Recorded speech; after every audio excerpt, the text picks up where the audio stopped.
नमस्कार दोस्तों। तो आज हम सुनेंगे अकबर और बीरबल की कहानी।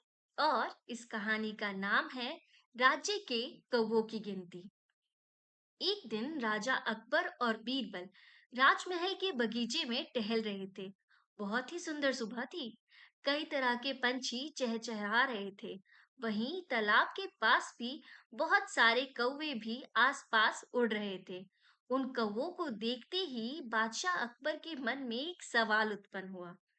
उनके मन में यह सवाल आया कि उनके राज्य में कुल कितने कौवे होंगे। बीरबल तो उनके साथ ही बगीचे में टहल रहे थे। तो राजा अकबर ने बीरबल से ही यह सवाल कर डाला और पूछा कि बताओ बीरबल, आखिर हमारे राज्य में कितने कौवे हैं? तुम तो बड़े चतुर हो, तुम्हें हर सवाल का उत्तर पता होता है।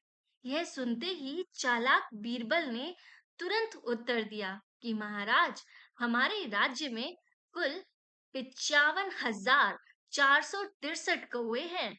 आप चाहें तो गिनती करवा सकते हैं।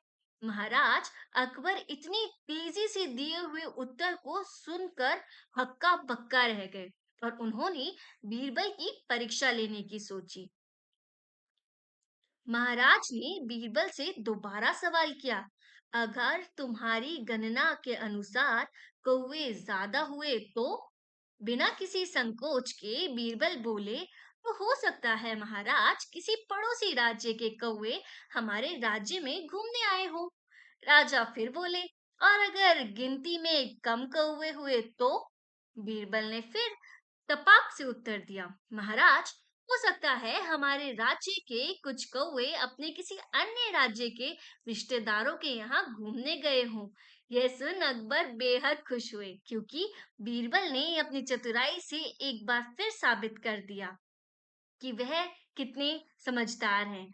तो इस कहानी से हमें ये सीख मिलती है कि प्रश्न भले ही कितना मुश्किल क्यों ना हो, बिना घबराए बुद्धि व चतुराई से काम लेना चाहिए। दुनिया का कोई ऐसा सवाल नहीं जिसका जवाब ना हो। बस जरूरत है तो विवेक, धैर्य और बुद्धि की।